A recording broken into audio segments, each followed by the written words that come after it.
So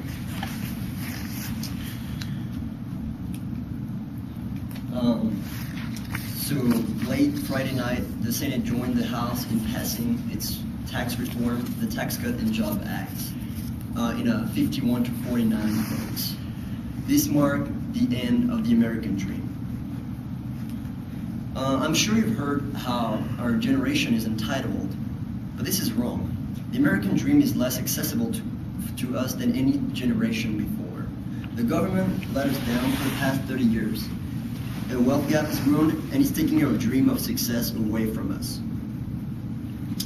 A wealth gap is dividing the rich and the poor, making American dream less accessible to our generation. So, since the 80s, a wealth gap has grown in the United States. It is to say that the richest American own more money than the poorest. We can see this graph represents what if the U.S. land were divided like the U.S. wealth. This is a nice way to visualize the problem. And this graph from the Bureau of Labor Statistics showed us how disproportionate the gap is. So productivity has raised, but wages. Productivity has raised, but wages remain the same. Productivity used to mean higher wages, but we can see on this graph from the Bureau of Labor Statistics that since the 80s, wages have remained the same. A big feature of that is also that hard work isn't enough anymore. In order to move out the socioeconomic ladder, this isn't about hard work or if you're willing to do it, because the minimum wage cannot even afford a rent. According to the Low-Income Housing Coalition, in order to afford a rent at a minimum wage, you would have to work for 94.5 hours. So what took this American dream away from us is supply side, and Reagan in particular.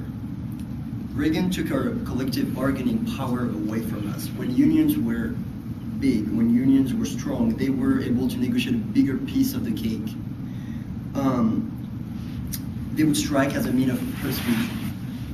And so the idea of supply side is really that you want wages and all that to be low so that you can create more supply. And so as a part of the war against the unions, in 1981, Reagan fired 11,000 air traffic controllers. So that shows important, and we can see on this chart that the sharp drop in union.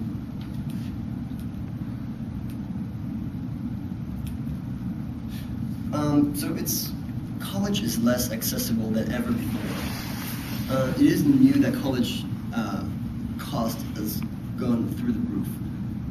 And some of you guys might be familiar with Sallie Mae, as some of you guys took student loans. This corporation killed all the competition in the private student loan market.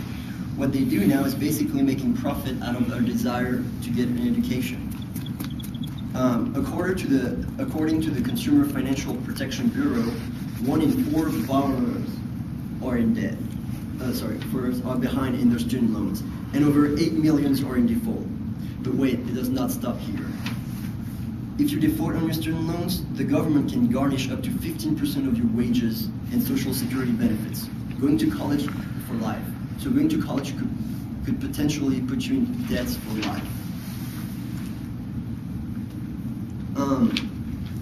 So now that we've seen what is broken and what makes this dream impossible, I'd like to talk about an alternative that would allow us to get back to the American dream. The only way to save the American dream is to invest in the people. The government needs to make public investment. As you can see on this chart, public investment over the years, they have substantially lowered. And so education is underfunded of poor quality. There needs to be investment. The only way to change this is to elect someone who believes in the people. And if you go on the website of Bernie Sanders, for example, you will find his agenda of 12 steps forward. And he offers to fix every single one of the failures that made the American dream less accessible to us. Rebuilding our crumbling infrastructure, raising the minimum wage, growing the trade union movement, making a college affordable for all. So these are the steps that we need to follow in order to fix this problem. And secondly, as I started with, this Tax Cut and Job Act is what made the American dream less accessible to us, but on steroid. It's a massive tax cut for the richest, while putting the burden on the middle class. And if you believe in us as much as I do, I will encourage you to call your representative and let them know, protest, that you do not want this act to pass because it will make the American dream less accessible to you. So as a conclusion, I'd like to say that the faith of the American dream is our hand, and let's be remembered as the generation who stand up for a better America.